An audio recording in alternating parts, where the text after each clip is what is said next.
You love everything, I Tom. love it. I love it. Yes. I'm trying to have a more positive mindset in 2026. Hello, and welcome to another episode of Marketers of the Universe. My name is Tom Innes. I am the content marketing manager here at Brew Digital, and I am joined by Debbie Gokatan Jardim de Oliveira, who is back from maternity. Hello, Debbie. Hello, Tom. Oh my God, I missed hearing you say that mouthful surname of mine. But hi, everyone. I am back from maternity. That's right. It's lovely to have you back. You were gone for 7 months, although it felt significantly longer. And today we are going to be talking about social media. We're going to be talking about what's changed, what's the same, your view from the outside, and what it's like diving straight back in. So let's just jump into it.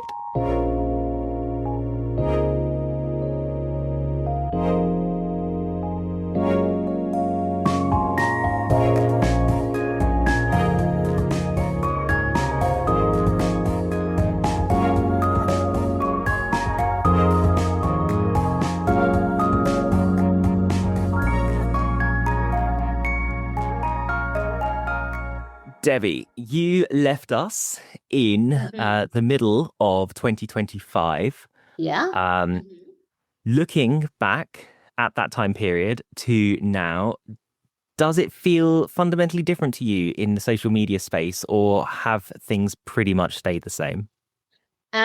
We are talking about social media, and even before I left, things are constantly changing. Shout out to my social media managers out there. I think like part of like a big part of our job is just keeping up with trends, algorithm changes, rollouts, new features, and whatnot. So yes, 7 months definitely things have changed. If I were to, pinpoint one thing that has impressed me coming back, it would be the amount of role AI has played within the social media space. I am seeing, Instagram, for instance, using a lot of like AI in screening posts, and so on. I also feel like LinkedIn had a lot of like algorithms that they've rolled out, and a lot of that has also a lot of use of AI as well. Cool. We were going to talk about AI a little bit later, but I jumped into it. Everyone's talking about AI. you can't avoid it. You can't avoid it. Cannot avoid it. It's here. It's never gonna go away. Hmm. No. So, shall we jump straight to AI then? Oh, shall we? Okay. Okay. There seems to be like a lot of AI generated content on the Mm-hmm. feeds nowadays. Does that actually matter? And do you feel like social media is just inherently noisy, or do you still need that human element to get results? Yeah, like very good question, Tom. I think like social media is just a chaos of its own. It's a wonderful chaos. We complain about it, but we love it. That's definitely one thing. I would say that when I look at a lot of the posts right now, I can immediately pinpoint which one is made by ChatGPT because it is built in such a way. You have your hook, you have your emojis, you have your bullet points, and so on.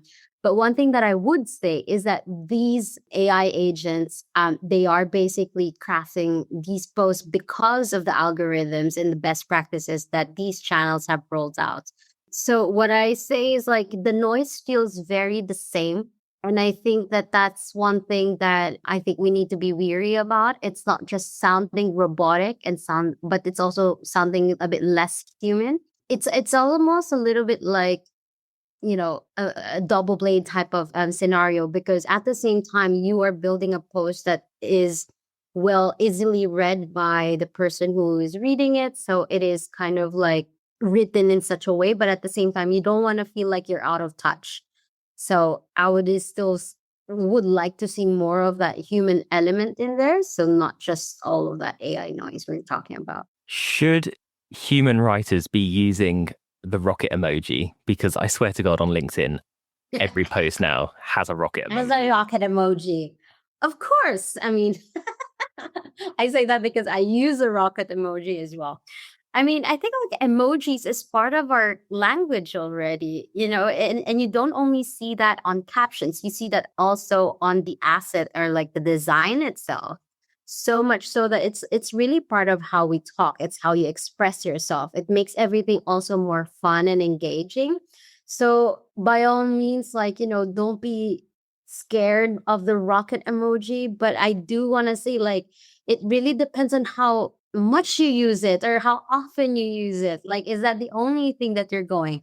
Maybe, and also what's the context of the post that you're posting? Like, is an emoji even needed? Is a one liner better than like a massive paragraph? There's a lot of things to think about when you do this caption. And, you know, I think like it really depends on what makes sense for your audience at the end of the day and what message you're trying to convey. I 100% agree with that. On a very quick detour around AI slop, are you concerned at all about the continued or like the increasing use of AI just splurting out very anodyne, very boring content? Or do you feel that AI will continue to evolve as consumer tastes change? I am not concerned at all. I think I have seen how AI has evolved. I don't know how familiar or what our listeners are using, but I'm a big fan of Gemini nowadays. I've been using ChatGPT before. I'm now using Gemini. Gemini has gems, and gems are basically like a little Gemini agent that you can teach, and you can embed knowledge to them. You can, describe their point of view, their personality. You can tell them what they should not be. And I think that's so exciting because it then fine tunes the product that we're putting out. And I think AI is here, and I think AI needs to be used for our benefits. So, and I'm really up for that. I don't think that I think it depends on the user. If you really rely everything on AI, of course it's gonna your content is gonna sound like very out of touch. But if you use it to basically give you more space and, you know, time to use what is best about us humans, which is the creative mind, then you are basically utilizing AI to its best possible way. Yeah, so should we dig into that a little bit more? How are you using AI to like automate or improve your workflow without losing that human touch? Can you give us an example? Oh my God. Okay. So I work in a B2B space, and we are massive. One of my clients is basically Adaptivist, the Adaptivist Group, and they are a very big partner of Atlassian ecosystem. And what is within the Atlassian ecosystem, you might ask? We're talking about, DevOps, ITSM, and work management, all of these things. For somebody like me, who do not breathe and, live on these type of jargons and like tech space, and I'm not an expert at all, this AI is helpful because then I can essentially get, 10 articles related to ITSM and try to get it to, like, explain to me in normal terms that I can understand what is ITSM and what is the value that brings to its customers. And then I take that knowledge and I'm able to have a pretty okay conversation with, ITSM experts and try to get to their level and really understand, okay, how do you want me to convey this message in something relatable on LinkedIn and on social, on like, who are the audiences you want to talk to? Do you want to talk to like as somebody who's an expert like you, or somebody who is a project manager, not necessarily an expert, but also, but works with the team that are really on this space? So I think like that's when it is helpful. It's basically like trying to explain these topics that would have taken me like, days on end, and then I'm able to cut time, and I'm able to, tell me how it is in a much more in a way that I'll be able to understand it better. And I think for social media, I hope everybody agrees who does my job. There's also a level of like you write so much copy and captions that at a certain point you need a fresh point of view, a fresh copy that inspires you. I don't want to say that that should be your last copy or final copy that you post for sure, but I'm the first one to say that I do ask for, like, okay, tell me, craft me a social copy for this one if you want to sound like, relatable. You want to be funny, you want to be aggressive, you want to be tongue in cheek, all of these things. And then from there, you are inspired. So I think like it almost feels as if like you have a colleague of yours that you start learning from, and then you take what you've learned and you kind of like bring it to another level. So I think like that's how I've used AI, at least in my job. I think that is a very good way of using it for our kind of jobs, where it is much more about creating content. Like coders, I know, rely on AI a lot, but for us, we have to, especially when we're being pulled in so many different directions, you Yeah. kind of need somebody who can tell you, okay, this is your starting point, this is what you need to know and what points you need to hit. And you take that and you transform it to be human, to be relatable, to be interesting. Yeah, for sure. So let's go back to your maternity leave very briefly when you were enjoying the sun. Did you find yourself still checking for like LinkedIn algorithm updates, or did you very much disconnect from social media altogether? Oh, disconnect. I would say, like, all moms out there, I'm pretty sure we're all going to say the same thing. I did not check work at all. Like, because I think like this time of our children's life goes by so fast. Like for me, 7 months went by very fast. And all of that I wanted to soak in, especially this was my second child. I feel like my first one, it was a lot of anxiety and questioning if I'm doing the right thing. And so I feel like I lost that moment. I lost a lot of time with that, with my first one, just thinking a lot about things. So for the second one, I was very intentional that I was like locked in. But at the same time, I was so exposed to digital content because I was constantly checking out, what is reflux? Tell me more. So yeah. And were you getting that information on social media then? Yeah. I follow certain I follow mom influencers, pediatricians. So that's another interesting thing that I've noticed. There's a lot more professional influencers on Instagram account nowadays. Like I would say that's very common to see on LinkedIn, because that's a big pull of LinkedIn. It's like influencers of thought leadership and so on. But have seen influencers of professionals like pediatricians, there's a speech therapist, psychologist for children, and so on. Like I thought that was an impressive thing to see nowadays. And the way that they communicate, do you feel that that's very similar to how your typical B2B influencer might communicate on those platforms? And was there anything that annoyed you? You meaning to say like looking at the ones that I've seen that are B2C versus B2B. Yeah. Okay, so something that I feel B2B communication that is very different from, you know, like somebody who's talking to a customer, or B2C as you would say it, is that they B2B is so much more robotic and corporate. And I think that there's still this perception that, oh, we're talking to a C-level person, they should be speaking this way and that way. But I feel like you are basically ending to sound like you are a robot. And then you top it off with like an AI generated best practice embedded copy. And that's essentially what you get. And it's so frustrating to see that.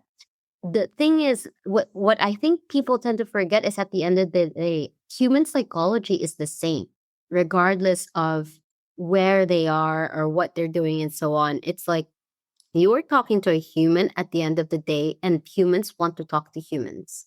And in the age of I think that people are smart enough as well to see and recognize what is an AI generated copy. So that's what frustrates me, because how much more relatable B2C people are. It's so hard to see B2Bs becoming relatable nowadays. I would agree. So on that point, you weren't here over Christmas, but you did still make an appearance on our Oh, podcast. I did. You did, yes, because we were looking back at our predictions from 2024, where Cool. you called out the rise of employee-led content, Ah, and that sort of more human and relatable content. So yes. now we've started to really see that come into Mhm. effect. How does it feel to see that happen? And why do you feel that B2B is still struggling to make that transition? B2B is just so awkward. like, I feel like they want to be professional because they're talking to other professionals. When in fact, like, people need to just let loose. They don't experiment, they don't test, they put themselves in a box. That's what I think. And I think like individuals who are talking to other individuals have that freedom to basically be themselves authentically, which I feel like when you are in a corporate setting, it's just a bit hard for you to do that. Um, which is why I feel like there's a very big need for us social media managers to work with them much more closer, because we can encourage them to test other things, to not be afraid to put their personal spin on things, or like get that personalized voice out of that. But I just want to call out though, Tom, although I'm so happy to see that employee led content looking out there, I'm also starting to get annoyed by how everyone is starting to look quite generic. I know I told you not to, that I won't be ranting, so but this is embedded on like observation. But you know how you go on LinkedIn and everyone, and it's just like everyone is just like minimalist. It's just this sort of background, sort of post, sort of lighting, and then their tagline is like, I do X for X, I do business. And then it's a very cliche type of title as well. I improve teams, I make you do better. And I'm just like, yeah, but tell me more, or like how does that make you a bit more different from everyone else? I'm not saying that all of a sudden you change your whole persona just so everybody notices you, but again, like, we can sometimes pick what is not authentic and what is authentic. And so I feel like, again, the way that B2B posts or also B2C posts are becoming generic with AI content, I feel like employee led posts need to also think twice about, okay, how do I become a bit more authentic here and not just sound like, a generic type of person. Bland is the word. And yeah, and generic would be my follow-up word as well. It is becoming so boring, and like, I love anodyne as a word as well. There's just no personality there. And when you said everybody's the same, I immediately had this vision in my head of like, that sort of minimalist podcast setting where there's Yes. lighting and a sofa, sort of like where you are now to some extent. I did make mine. It's so funny. I complain about this, but personally, I do love the aesthetics. I do love certain things and so on, but it's just an interesting thing. But you know where this stems from? It's because somebody who has an opinion to say would like to go into the social media space and put it out there. Fair enough. And they just don't know where to start. And then, so where do you go to see where you start? You look at best practices, you look at stuff and so on. So you end up putting yourself out there without not sounding like yourself, but sounding like everybody else. And I think that's what people miss out. And one of the common mistakes for somebody who is trying to, make a space for themselves or have their online brand out there, it's that they're starting to sound like others. When in fact, sometimes I feel like, this best practices and that is coming out, it's like also not a good thing, because people just get stuck within this box. They are very helpful, but they need to be, again, like AI, just a guiding light. So how do teams break out of that sort of generic feeling video content? What would you suggest they do if they were to start making videos this year? Okay. Okay. Well, first of all, I think the first step is acknowledging if, well, okay, going back. I think the first step is looking at the content that you've put out, auditing it, and honestly asking yourself, is this true to my value? Is this true to my brand? Is this true to the message that I want to put out there? And is this how I want my audience to see me and to see what I'm trying to convey? And if the answer to that is yes, I would say go out and test different types of content. Test what resonates more, play on that a little bit and so on. And if the answer to that is no, then go back to square one. Going back to square one is, first of all, like understanding what is your tone of voice, what is your look and feel, what is your value message, what is your USP, what is your selling point, how are you different from all your competitors, and then look at your competitors. What does your competitor look like? How are they gonna be? How are they presenting themselves? And so, how do you par with them, and so on. When you have done this research and preparation, I feel like that's when you can start like building yourself and having that look and feel, and then go out there and start creating content immediately. When I say starting created content immediately, I think like people are also, they just want to create like amazing content with great lighting, looks, commercial, and so on. When in fact, people sometimes tend to like, respond better as well to something that looks very natural and authentic, shot on phone, not even that highly edited as well. There are basic things that you need to hit, like you should be audible, you should have natural lighting, your message should be concrete, it shouldn't be too long. We don't want a 5-hour video. There are basic things that you need to hit, but I think like that's the first thing that I say. Like, don't worry too much about the look at like is it highly edited or not. Like, just create content already out there, and then see what happens, and then you learn from it. Just do it. Yeah, just do it. Yeah. Okay, so a couple more questions. We're going to go back to AI because it is the unavoidable topic of the moment. How do we run away from AI, but AI still is there waiting? It's everywhere. It's pervasive. You've got to stick it in everything, otherwise your market cap doesn't rise. Exactly. So with AI agents now handling more direct interactions with customers, how do you feel that the role of a social media manager will change in the next year? So by 2027, what is a social media manager going to be doing if we're handing off more stuff to AI? Ooh, I hope it's going to be all just thinking and creative and talking to your clients much more. I really enjoy really like sitting down my clients and trying to understand the thought behind their brief or their intent or their tickets, and trying to prepare and try to like, oh, did you think about this? Did you think about that? Like, I'm seeing a bigger picture than what my client is seeing. I'm seeing opportunities from, other parts of the business that they might not be able to spot because they are, bombarded with a lot of things on their plate. So I hope that social media just really goes on that level, that we become a strategist for them and a creative and a good link to other parts of the business. You want to be like a central spoke. I'll be just like the master of it all. I'm talking about all social media managers, Debbie, not just your personal ambition. But the thing is, like, our brain would not like keep up with like this vision of my social media manager. I want to rule it all. I want to do it all. And why not? Why not? You can do it all. Riding off of the back of your excellent prediction in 2024, I want to sort of pull out another little prediction or insight from you.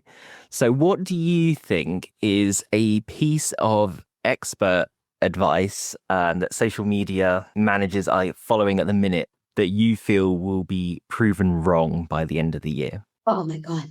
Okay, this ties so nicely with all of the things that we've discussed today, which is I feel that social media managers and people who are also not social media managers are really chasing algorithms nowadays and really looking at best practices hand in hand with that algorithm in order to chase it. And I think like we're basically trapped in this limbo. And first of all, I think that's very helpful because again, it's a guiding light for us. I think it's very interesting because it makes me want to do better for my clients nowadays, right? Like I want to give them the best service possible, and that service needs to be, embedded by data, by information, and all these information are things that I taken from like social channel updates and also from like best practices articles from other sources. But by the end of the year, I have a feeling that we're gonna throw these algorithm chasing out the door. I think that when we chase the algorithm more and more, we sound generic. And there would be, I hope, a need for us to stop and think a while that sometimes getting that algorithm is not the point. Maybe what we want is for anyone who just happened to pass by our brand page to see that actually there's a human posting this and they're actually quite funny and they're witty. And this one liner is something that is so smartly written. Or there's not even a caption to this. It's just a wonderful piece of, information or a wonderful content. Let me save this. Let me look at it again later. So I think like potentially I would I'm gonna go back at the end of this year and maybe eat my words and say nothing has changed. It's even worse. But I'm hoping that we don't get so obsessed by the algorithm chasing by the end of the year. I am fascinated by that. So you think that social media platforms are going to allow posts to organically find an audience and that we don't need an algorithm to grow? Or are you saying that people are more likely to reject the algorithm and just come across content naturally? Or we just shouldn't worry about the algorithm at all?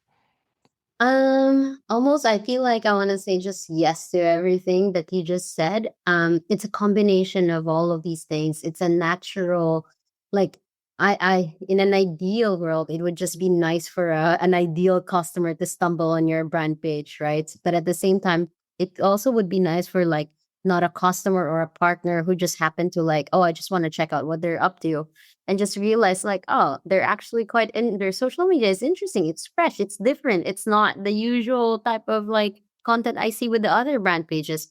So it would be nice to have that type of like human touch, I would say. Um, but of course, like we are a business. I'm pretty sure that this is not going to be true for all of your content, but I hope that there's some space there for us to have fun. Yeah, that's a really nice line, actually. Just more space to experiment, more space to have fun and Yeah. be more personable would be really good. Cool. Well, my final question for you then is, what has been your best tip for getting back into the swing of things after taking an extended period of time off? I would say for anyone who's going back to work, whether you're on maternity leave or you went sabbatical or you just needed to take a break from work itself, is it's been really helpful for me to just catch up with everyone, to just catch up and talk to your colleagues, see what everyone is up to, see what their concerns are, what they've been proud of while working, read what's out there, see what your competitors have been posting. Because I think if there's anything nice that is good about coming back to work after such a break, is that you do bring a fresh perspective to things. You do notice, some icks and like wins there, and you do get very grateful for certain things as well. But also you flag things much more quickly because you do have that fresh perspective. So don't lose that and lean on that, I would say. I really like that you didn't feel the need to immediately throw yourself back into work and you sort out that connection with your colleagues first to try and no doubt get some gossip, but also just to understand what's changed and what's developed over time as well. I think that's a really valuable moment to stop, pause, evaluate, and feedback as well on the things that you've seen to then. Mhm. Yeah. For sure. Wonderful. Well, thank you so much for your time today. And Thank you, Tom. it's always lovely to speak with you. It's great to have you back on the team. We'll have to have you on the podcast more often. Woo! I am here, so invite me or not. It's also fine. No. We'll bring you on. You have such wise words, Debbie. Again, mother of two. Mother of two. That's it for Marketers of the Universe this time. Thank you so much for listening. We hope you enjoyed this content. If you did, please give us a review and subscribe. And if you didn't, pass it on to somebody you don't like so that we're not both disappointed. I'd just like to thank Debbie once again for joining us today. And if you are enjoying these insights, please do check out brewdigital.com/resources for even more marketing insights. I've been Tom Innes, and this has been Marketers of the Universe.